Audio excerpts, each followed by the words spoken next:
Audiolibro El infierno es eterno. Capítulo 16. Padre Rollo Marín, el castigo del culpable.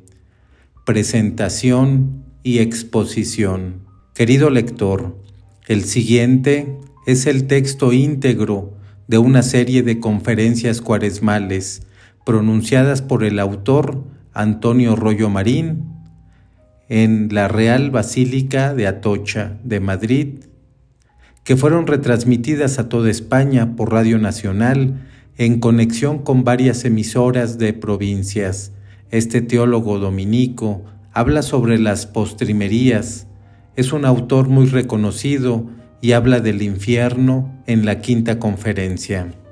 La resonancia verdaderamente nacional que alcanzaron aquellas conferencias nos han impulsado a ofrecerlas en su texto taquigráfico, a fin de conservar en lo posible la espontaneidad y el ritmo oratorio con que fueron pronunciadas. Son varios puntos los que mencionar el autor en su libro Misterio del Más Allá, pero nos vamos a focalizar en el tema del castigo del culpable. No podemos rehuir estos temas trascendentales que nos salen ahora al paso. Se trata de dos dogmas importantísimos de nuestra fe: la existencia del cielo y del infierno, el destino eterno de las almas inmortales. Prefiero dejar para mañana, último día de estas conferencias, la descripción del panorama deslumbrador del cielo. Será una conferencia llena de luz, de alegría, de colorido, que expansionará nuestro corazón. Pero esta tarde, señores, no tenemos más remedio que enfrentarnos con el tema tremendo, terriblemente trágico, del destino eterno de los reprobos. Es un tema muy incómodo y desagradable, lo sé muy bien. Me gustaría y os gustaría muchísimo más que os hablara, por ejemplo, de la infinita misericordia de Dios para con el pecador arrepentido. Se ha dicho que la sensibilidad y el clima intelectual moderno no resiste el tema del infierno, tan incómodo y molesto, que es preferible hablar de la caridad, de la justicia social, del amor y compenetración de los unos con los otros, y otros temas semejantes. Son temas maravillosos, ciertamente, son temas cristianísimos, pero la Iglesia Católica no puede renunciar de ninguna manera a ninguno de sus dogmas.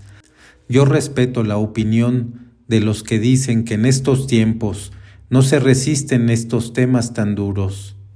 Pero tratándose de unas conferencias cuaresmales sobre el misterio del más allá, yo no puedo cometer el grave pecado de omisión de soslayar el dogma del infierno, que forma parte del depósito sagrado de la divina revelación.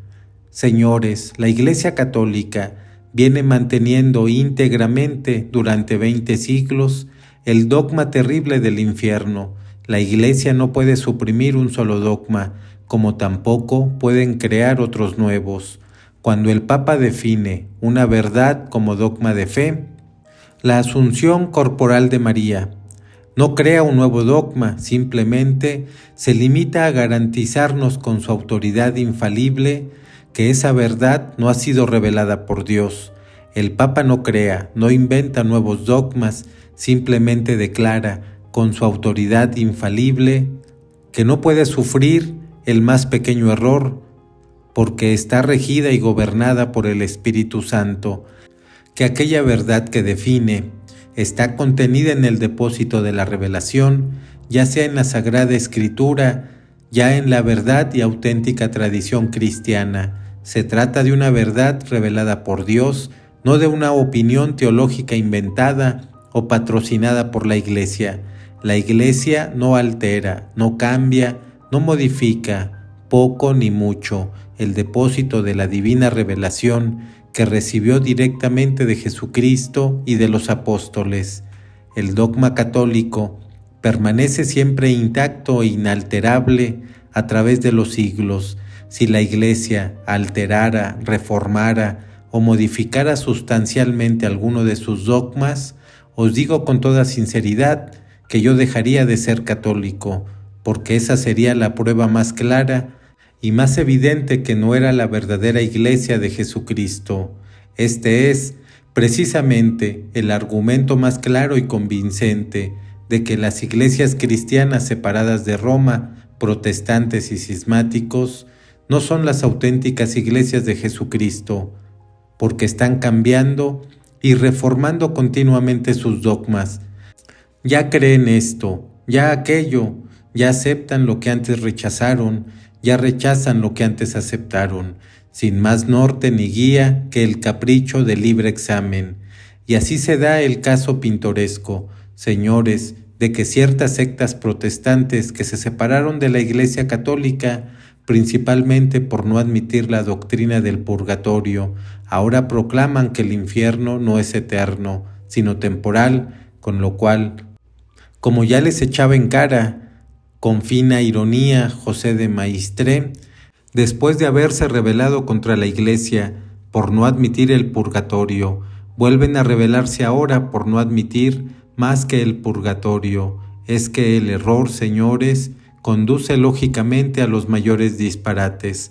La Iglesia Católica, en cambio, ha mantenido intacto durante los 20 siglos de su existencia el depósito sagrado de su divina revelación, porque sabe perfectamente que Jesucristo le confió ese tesoro para que lo custodie, vigile, defienda y lo mantenga intacto sin alterarlo en lo más mínimo. El dogma católico es siempre el mismo, señores. El dogma católico no cambia ni cambiará jamás, y precisamente por eso, en el siglo XX, lo mismo que en el siglo I, la existencia del infierno es un dogma de fe y lo continuará siendo hasta el final del mundo. Os voy a hablar del infierno con serenidad, con altura científica como debe hacerse hoy. Por de pronto, os advierto que rechazo en absoluto las descripciones dantescas. La Divina Comedia de Dante es maravillosa desde el punto de vista poético o literario, pero tiene grandes disparates teológicos. Aquellas descripciones de los tormentos del infierno son pura fantasía, pura imaginación. El dogma católico no nos dice nada de eso. Rechazo en absoluto las descripciones dantescas. Voy a limitarme a exponeros lo que dice el dogma católico en torno a la existencia y naturaleza del castigo de los reprobos. En primer lugar, os voy a hablar de la existencia del infierno. Lo hemos oído muchas veces. Si un personaje histórico conocido del mundo entero, Napoleón Bonaparte, viniese del otro mundo y compareciendo visiblemente ante nosotros nos dijera: yo he visto el infierno y en él hay esto y lo otro y lo de más allá, causaría en el mundo una impresión tan enorme y definitiva que nadie se atrevería ya a dudar de la existencia de aquel terrible lugar. ¿Por qué no lo envía Dios para el bien de toda la humanidad? Señores, los que piden o desean esa prueba no han reflexionado bien, no han caído en la cuenta de que ese hecho que reclaman se ha pronunciado ya y en unas condiciones de autenticidad que jamás hubiera podido soñar la crítica más severa y exigente. No voy a invocar el testimonio de alguna revelación privada hecha por Dios a alguna monjita de clausura, ni siquiera voy a alegar el testimonio de Santa Catalina de Siena o de Santa Teresa de Jesús, a quienes nuestro Señor mostró el infierno y lo describieron después en sus libros de manera impresionante. Ni voy a citar en pleno siglo XX a los pastorcitos de Fátima que vieron también por sus propios ojos el fuego del infierno. Personalmente, yo estoy convencido de la verdad de esas visiones y revelaciones privadas que acabo de citar, pero nuestra fe católica, señores, no se apoya en estos testimonios de personas particulares, aunque se trate de grandes santos canonizados por la Iglesia. Nuestra fe se apoya directamente en un testimonio mucho más fuerte, mucho más inconmovible. Voy a deciros cuál es el gran testigo de la existencia y de la naturaleza del infierno. Os voy a decir quién es. Trasladémonos con la imaginación a Jerusalén, en la noche del primer Jueves Santo que conoció la humanidad, ante el jefe de la sinagoga, reunida en Sanedrín con los principales escribas y fariseos de Israel, acababa de comparecer un preso maniatado. Es Jesús de Nazaret, y el jefe de la sinagoga, o sea, el representante legítimo de Dios en la tierra, el entonces jefe de la verdadera iglesia de Dios, porque ya sabéis, señores, que el cristianismo enlaza legítimamente con la religión de Israel, de la que es su plenitud y coronamiento. No hay más que una sola Biblia con su Antiguo y Nuevo Testamento. El representante auténtico de Dios en la tierra se pone majestuosamente de pie y encarándose con aquel preso que tiene delante, le dice solemnemente: por el Dios vivo te juro que nos digas claramente de una vez si tú eres el Cristo, el Hijo de Dios. Y aquel preso maniatado, levantando con serenidad su rostro, le contesta: tú lo has dicho, yo lo soy, y os digo que un día veréis al Hijo del Hombre sentado a la diestra del poder y venir sobre las nubes del cielo. Señores, nadie hasta entonces en toda la historia de la humanidad se había atrevido jamás a decir yo soy el Hijo de Dios, y nadie se ha atrevido a repetirlo de entonces acá. Esa tremenda afirmación, solamente Jesús de Nazaret ha tenido el inaudito atrevimiento de hacerla, pero ese Jesús que ha tenido la infinita osadía de decirlo, ha tenido también la infinita audacia de demostrarlo, una serie de pruebas aplastantes, absolutamente infalsificables, han puesto la rúbrica divina a esa tremenda afirmación. Yo soy el Hijo de Dios. ¿Queréis que recordemos unas cuantas? Un día se acercaba Jesús, acompañado de un gran gentío, a un pueblo llamado Jericó, y a la entrada del pueblo, en lugar y sitio estratégico de paso, la escena que estamos contemplando todos los días, un ciego pidiendo limosna. El pobrecillo no veía absolutamente nada, pero oyó el murmullo de la muchedumbre que se acercaba y preguntó: ¿qué pasa?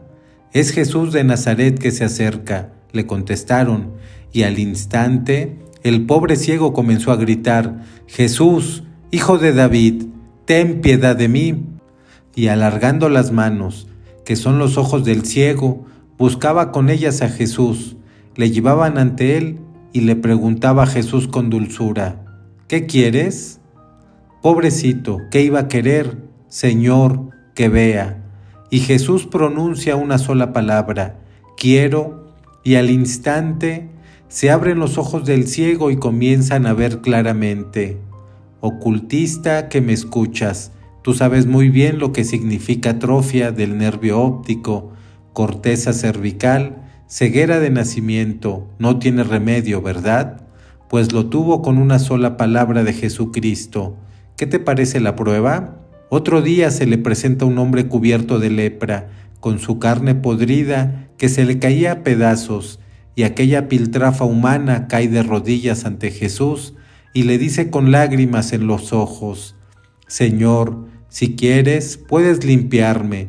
Y extendió él su mano, le tocó diciendo: quiero, sé limpio. Y en el acto la carne podrida del leproso se vuelve fresca y sonrosada, como la de un niño que acaba de nacer.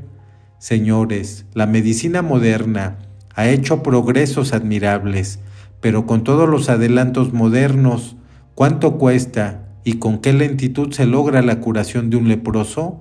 El bacilo de Hansen es dificilísimo de vencer, aún hoy, con todos los progresos y adelantos de la medicina, pero a Cristo le bastó hace 20 siglos una sola palabra: quiero, y al momento desapareció la lepra.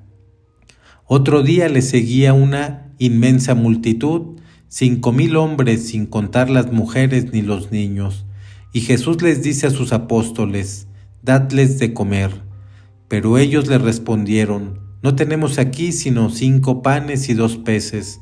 Él les dijo: tráedmelos acá. Y alzando sus ojos al cielo, bendijo y partió los panes, y se los dio a sus discípulos, y éstos a la muchedumbre.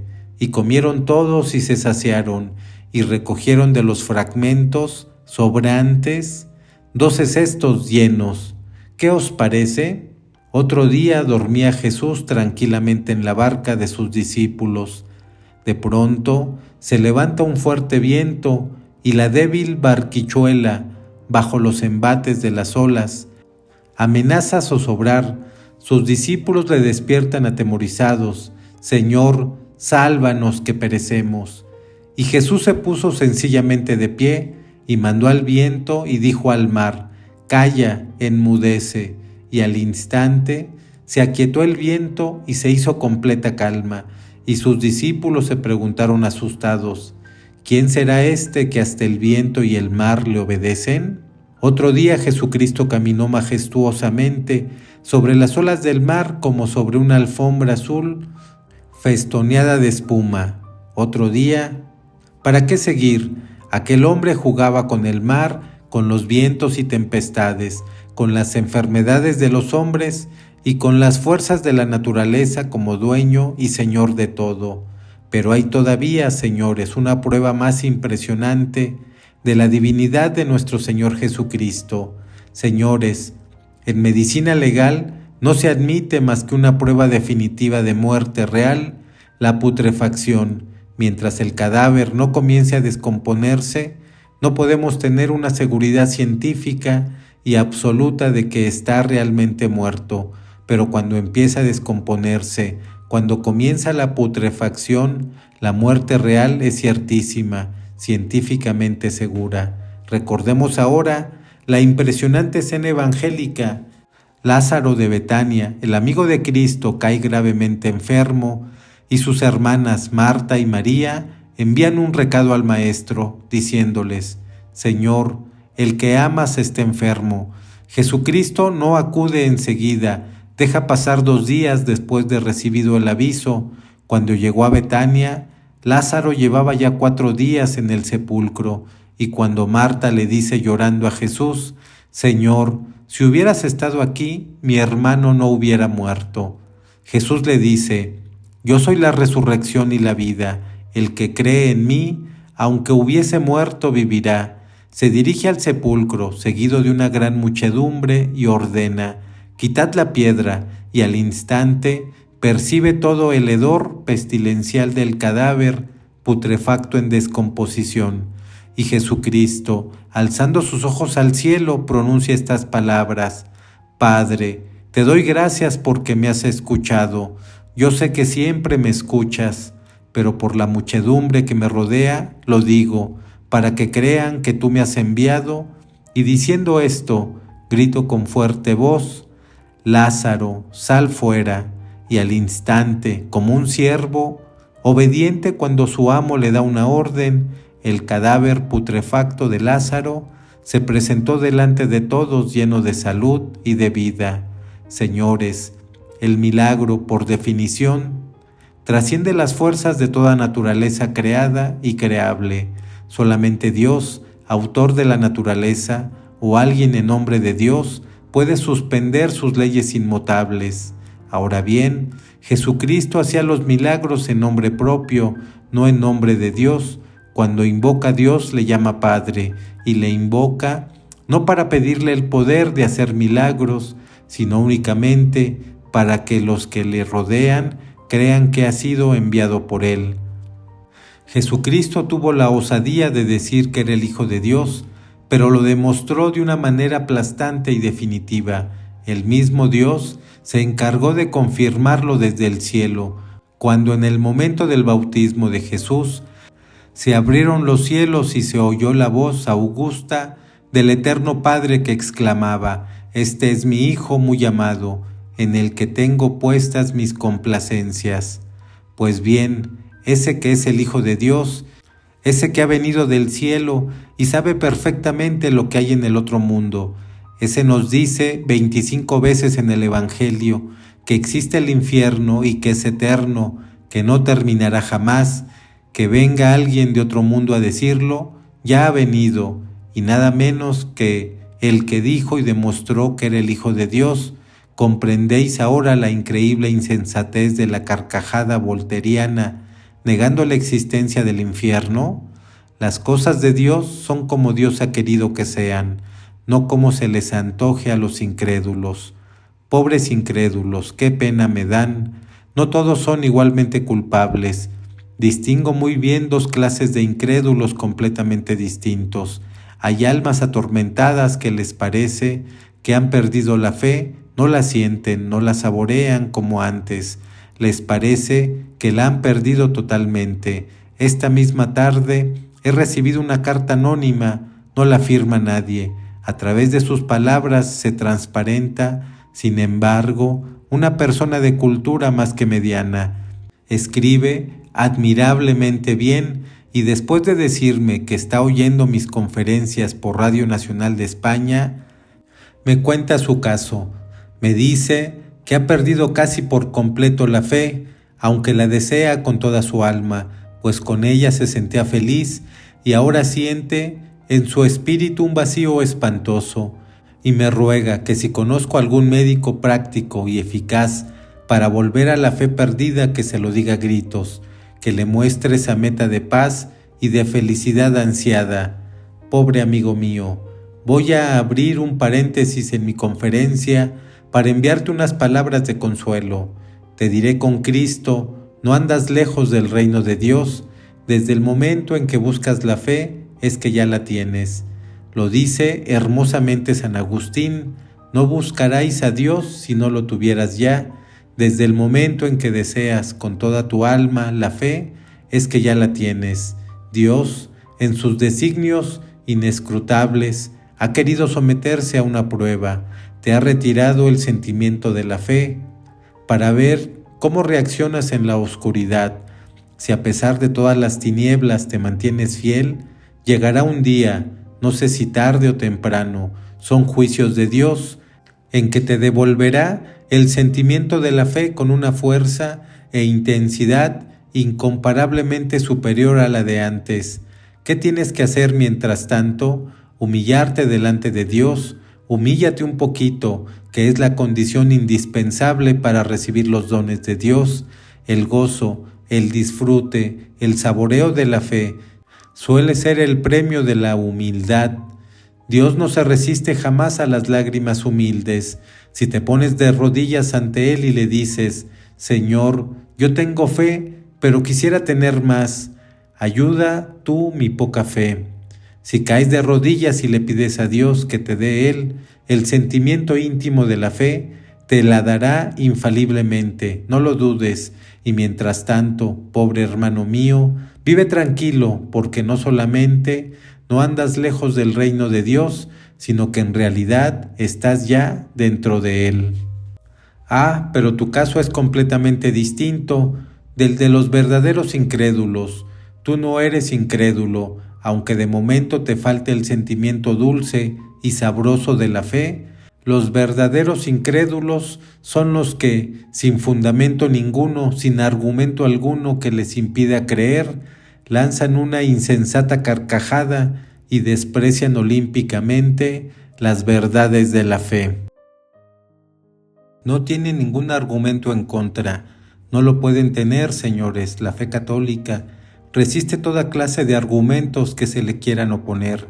No hay ni puede haber un argumento válido contra ella. Supera infinitamente a la razón, pero jamás la contradice. No puede haber conflicto entre la razón y la fe, porque ambas proceden del mismo y único manantial de la verdad, que es la primera verdad por esencia, que es Dios mismo, en el que no cabe contradicción.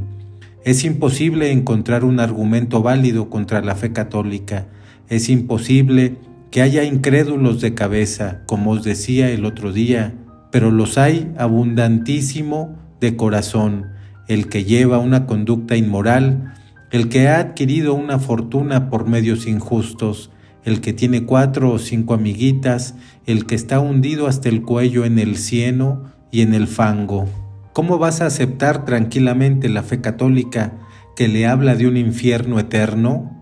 ¿Le resulta más cómodo prescindir de la fe o lanzar contra ella la carcajada de la incredulidad? Insensato, como si esa carcajada pudiera alterar en nada la tremenda realidad de las cosas. Ríete ahora, carcajaditas de enano, en una noche de barrio chino. ríete ahora, ya llegará la hora de Dios, ya cambiarán las cosas. Escucha la Sagrada Escritura. Antes desechasteis todos mis consejos y no accedisteis a mis requerimientos. También yo me reiré de vuestra ruina y me burlaré cuando venga sobre vosotros el terror. El mismo Cristo advierte en el Evangelio con toda claridad: ay de vosotros los que ahora reís, porque gemiréis y lloraréis. ¿Te burlas de todo eso? Pues sigue gozando y riendo tranquilamente. Estás danzando con increíble locura al borde de un abismo. Es la hora de tu risa. Ya llegará la hora de la risa de Dios para toda la eternidad. El infierno existe, señores, lo ha dicho Cristo. Poco importa que lo nieguen los incrédulos. A pesar de esa negativa, su existencia es una terrible realidad, pero es conveniente que avancemos un poco más y tratemos de descubrir lo que hay en él. El Catecismo, ese pequeñito libro en el que contiene un resumen maravilloso de la doctrina católica, nos dice que el infierno es el conjunto de todos los males, sin mezcla de bien alguno. Maravillosa definición, pero hay otra forma más profunda todavía, la que nos dejó en el Evangelio nuestro Señor Jesucristo en persona. Es la misma frase que pronunciará el día del juicio final: apartaos de mí, malditos, al fuego eterno. En esta fórmula terrible se contiene un maravilloso resumen de toda la teología del infierno, porque el infierno, fundamentalmente, lo constituyen tres cosas y nada más que tres: lo que llamamos en teología pena de daño, lo que llamamos pena de sentido y la eternidad de ambas penas. Ahí tenemos toda la teología esencial del infierno. Todo lo demás son circunstancias accidentales, pues esas tres cosas están maravillosamente registradas y resumidas en la frase de Cristo: apartaos de mí, malditos, pena de daño, al fuego, pena de sentido, eterno, eternidad de ambas penas. Señores, maravilloso resumen el de nuestro Señor Jesucristo. Vamos a meditarlo por partes. Lo principal del infierno es lo que llamamos en teología la pena de daño, la condenación propiamente dicha, que consiste en quedarse privado y separado de Dios para toda la eternidad. Eso es lo fundamentalmente del infierno. Ya estoy oyendo las carcajadas del incrédulo. De verdad, Padre, que lo más terrible que hay en el infierno es estar privado o separado de Dios para toda la eternidad. Pues entonces no tengo inconveniente en ir al infierno, porque en este mundo sé prescindir muy bien de Dios, no me hace falta absolutamente para nada, de manera que si lo más terrible que me voy a encontrar en el infierno es que allí no tendré a Dios, ya pueden enviarme allá cuando les plazca. Pobrecito, no sabes lo que dices, no sabes lo que dices, escúchame un momento. ¿Qué puede ser que dentro de 5 minutos hayas cambiado de pensar? Escucha, te gusta la belleza, ¿verdad? Vaya si te gusta, sobre todo cuando se te presenta en forma de mujer. Te gusta el dinero, ¿verdad? Te gustaría mucho ser millonario. ¿Quién sabe si precisamente por eso, porque te gusta tanto el dinero, porque has robado tanto, porque has cometido tantas injusticias, no quieres saber nada de la religión y del más allá? Si eres una muchacha frívola, ligerilla, mundana, ¿cómo te gustaría ser una estrella cinematográfica, aparecer en el primer plano en todas las pantallas, en la portada de todas las revistas cinematográficas del mundo, ser una figura de fama mundial, que todo el mundo hablara de ti? ¿Cómo te gustaría todo esto, verdad? Pues mira, todas esas cosas no son más que gotitas de una felicidad efímera que no llena el corazón si lo sabes tú mismo de sobra.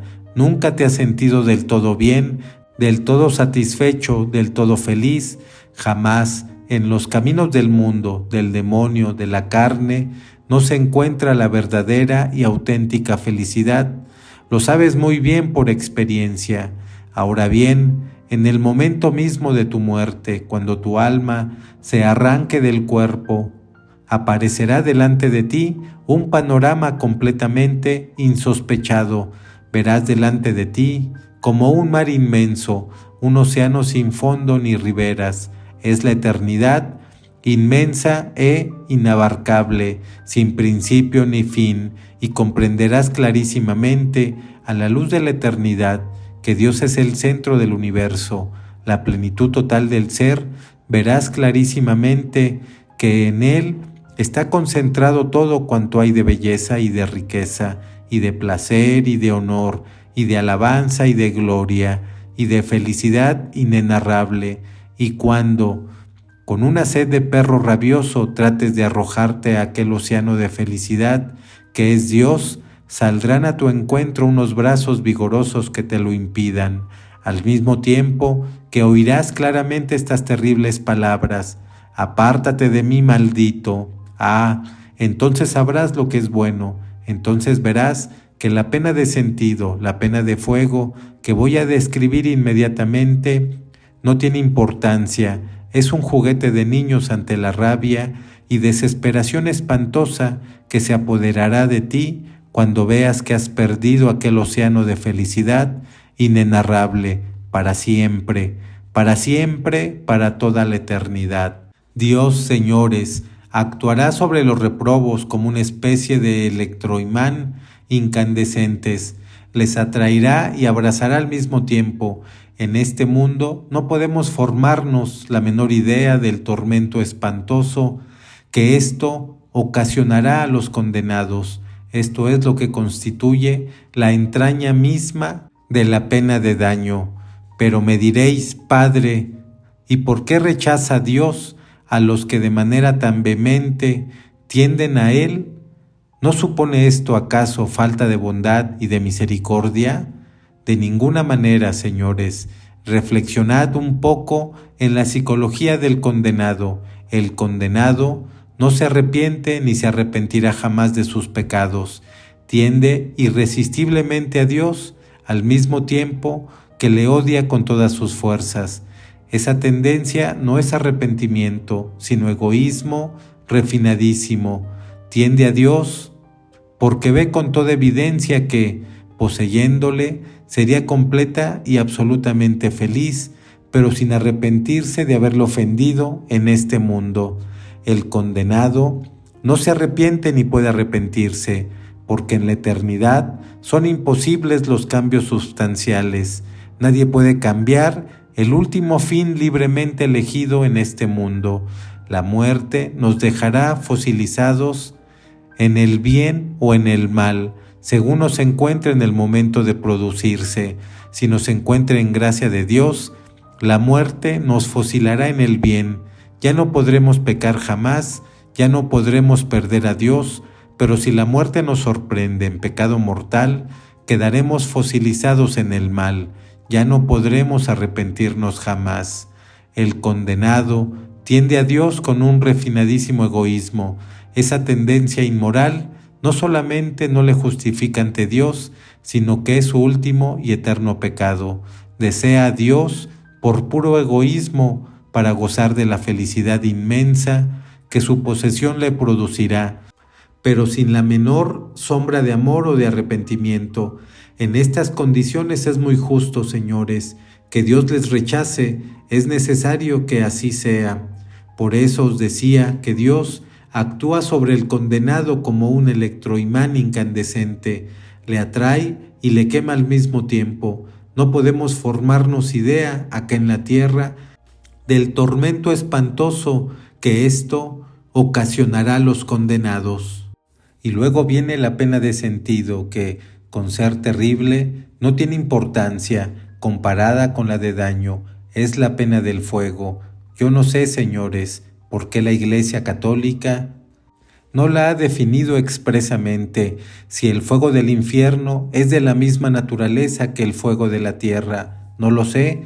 Lo único que sé es que se trata de un fuego real, no imaginario o metafórico. Hay una declaración oficial de la Sagrada Penitenciaría Apostólica contestando a la pregunta de un sacerdote que preguntó qué tenía que hacer con un penitente que no aceptaba la realidad del fuego del infierno, como si se tratase únicamente de una metáfora evangélica. La Sagrada Penitenciaría contestó que ese penitente debía ser instruido convenientemente en la verdad, y si después de la debida instrucción se obstinaba en no querer aceptar la realidad del fuego del infierno, había que negarle la absolución. Está claro, señores, el fuego del infierno es un fuego real, no metafórico, aunque no podemos precisar si es o no de la misma naturaleza que el fuego de la tierra.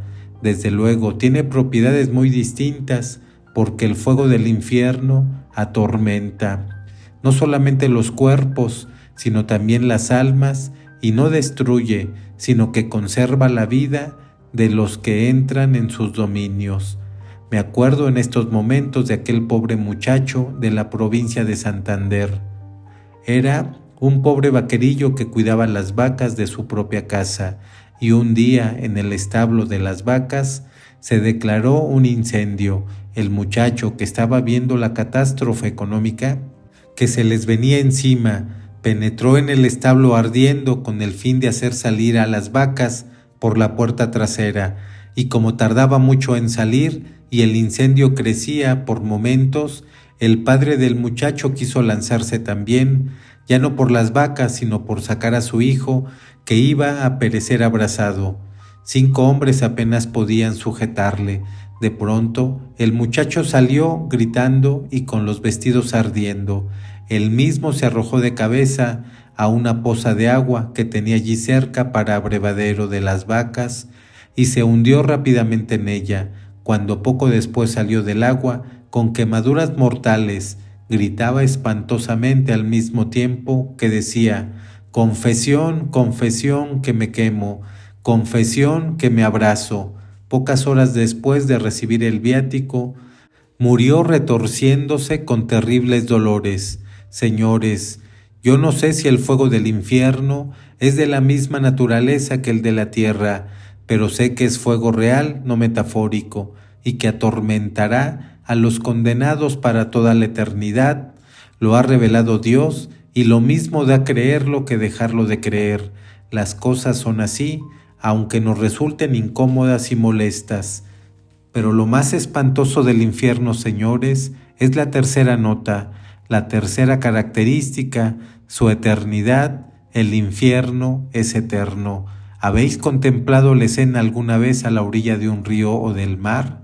Cuando el pescador nota que el pez ha mordido el anzuelo, tira con fuerza de la caña y el pez se retuerce.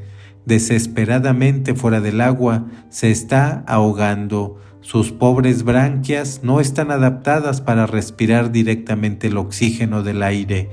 Necesita absorberlo diluido en el agua.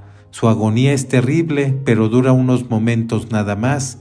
Muy pronto da un nuevo y desesperado coletazo y queda inmóvil, ha muerto ahogado.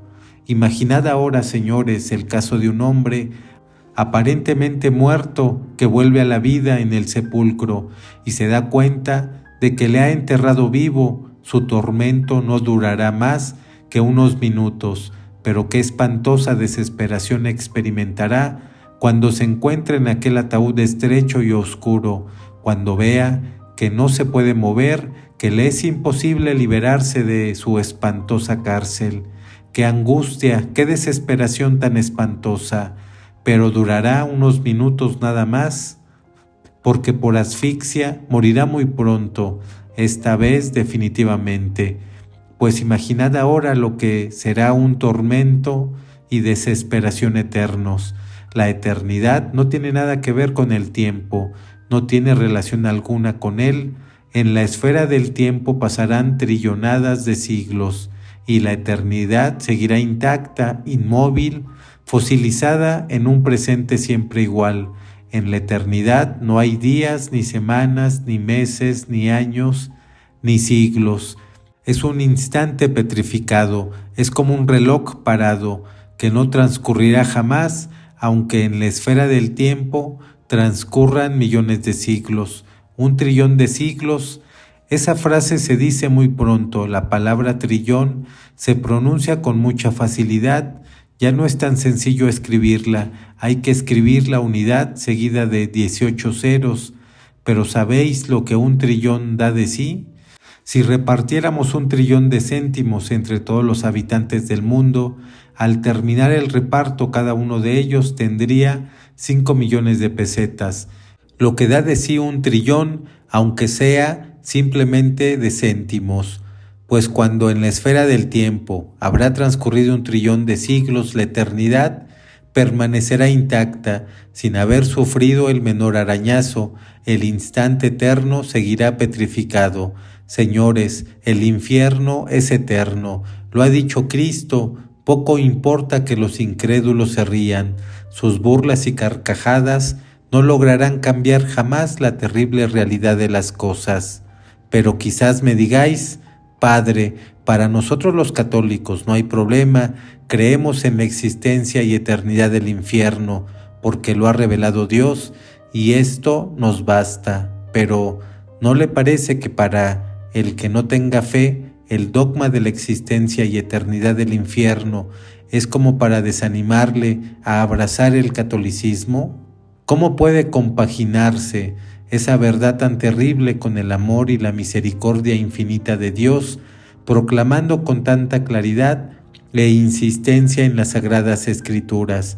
Al incrédulo no le cabrá jamás en la cabeza esta contradicción, al parecer tan clara y manifiesta.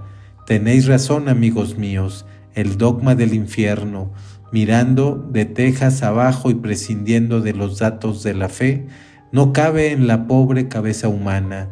Humanamente hablando, a mí tampoco me cabe en la cabeza, no me cabe en la cabeza, aunque lo creo con toda mi alma, porque lo ha revelado Dios. Pero, ¿sabéis por qué a vosotros y a mí no nos cabe en la cabeza?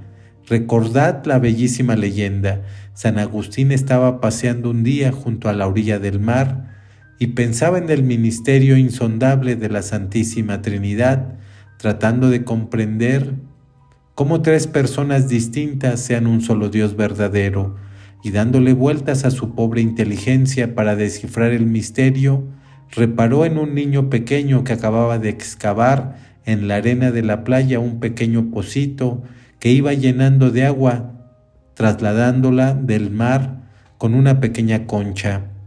San Agustín le preguntó, ¿qué estás haciendo, pequeño? Y el niño, quiero trasladar todo el agua del mar a este pequeño hoyito, pero ¿no ves que eso es imposible? Más imposible todavía es que tú puedas comprender el misterio insondable de la Santísima Trinidad. ¿No ves que el infinito no cabe ni puede caber en tu cabeza? Y desapareció el niño porque, según la bella leyenda, no era un niño, sino un ángel del cielo que Dios había enviado para darle a San Agustín aquella gran lección. Señores, esta es la verdadera explicación. Las cosas de Dios son inmensamente grandes. Nuestra pobre cabeza humana es demasiado pequeña para poderlas abarcar. Es cierto que en la Sagrada Escritura se proclama clarísimamente la misericordia infinita de Dios, pero con no menor claridad se proclama también el dogma terrible del infierno. ¿Que cómo se compaginan ambas cosas? No lo sé, pero ahí están los hechos claros e indiscutibles. Sin embargo, señores, no deja de ser curioso que no nos quepa en la cabeza el dogma terrible del infierno y nos quepa sin dificultad alguna otra cosa incomparablemente más seria todavía. Si lo pensaríamos bien, el misterio inefable de la encarnación del Verbo es incomparablemente más grande y estupendo que el de la existencia del infierno. Nos cabe en la cabeza y lo aceptamos plenamente, que Dios nuestro Señor se haya hecho hombre y haya muerto en una cruz para salvar a los hombres. Si un hombre se transforma en hormiga y se deja matar para salvar a las hormigas, diríamos que se había vuelto loco. Y sin embargo, señores, entre un hombre y una hormiga todavía hay alguna proporción, alguna semejanza, pero entre Dios y las criaturas no hay ninguna semejanza ni proporción.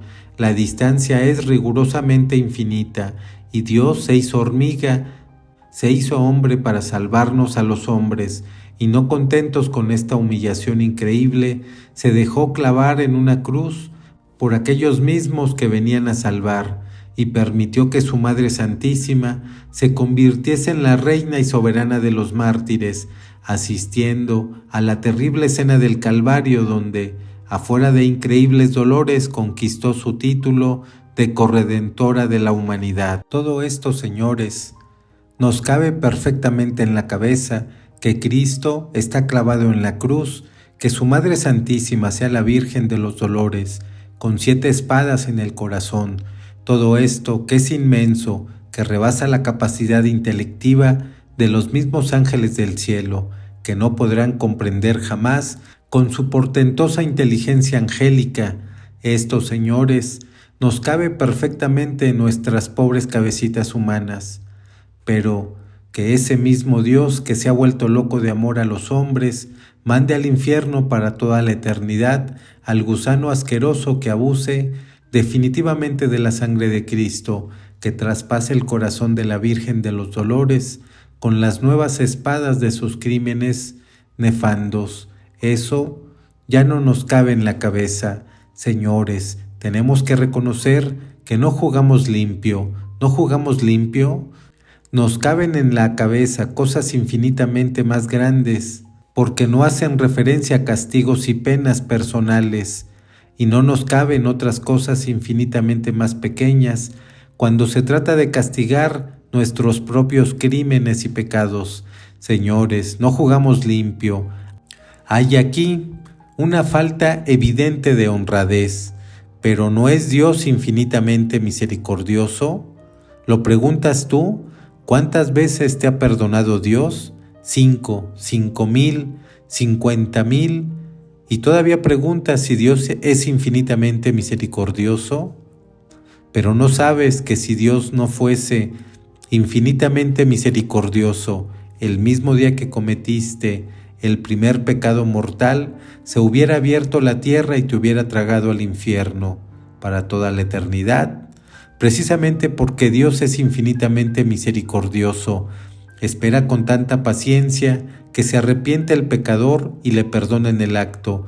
Apenas inicia un movimiento de retorno y de arrepentimiento, Dios no rechaza jamás al pecador contrito y humillado.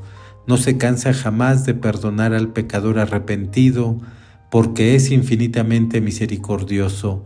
Precisamente por eso, pero cuando voluntariamente, obstinadamente durante su vida y a la hora de la muerte, el pecador rechaza definitivamente a Dios, sería el colmo de la inmoralidad echarle a Dios la culpa de la condenación eterna de ese malvado y perverso pecador.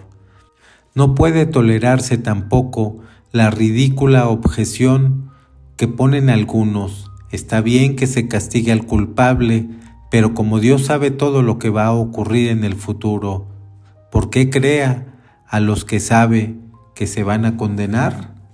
Señores, esta nueva objeción es absurda e intolerable.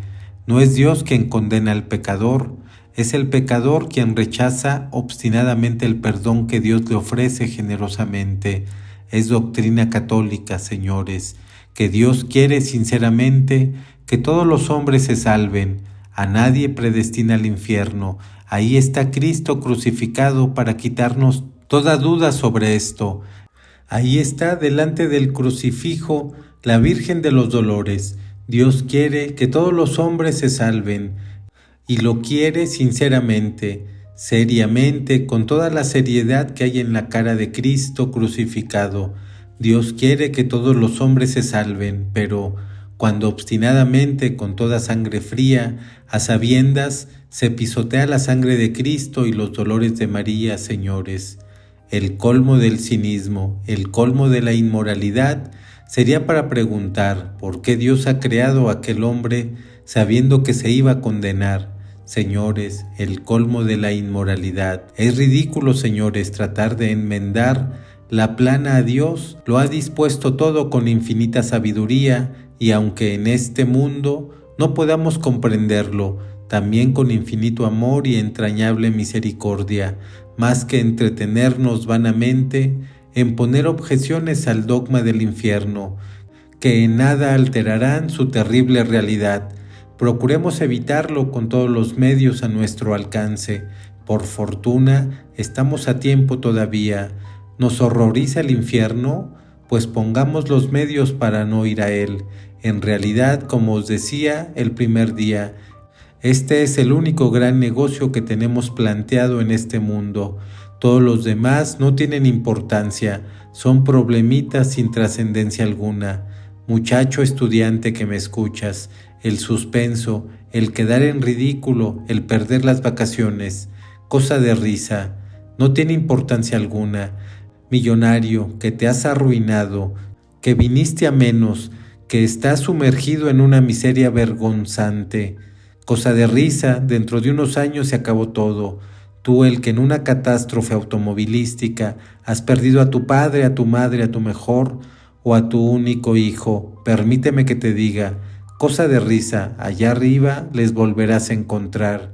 Y tú, la mujer mártir del marido infiel o el marido víctima de la mujer infame, humanamente hablando, eso es tremendo, pero mirando de tejas arriba, cosa de risa, ya volverá todo a sus cauces, en este mundo o en el otro.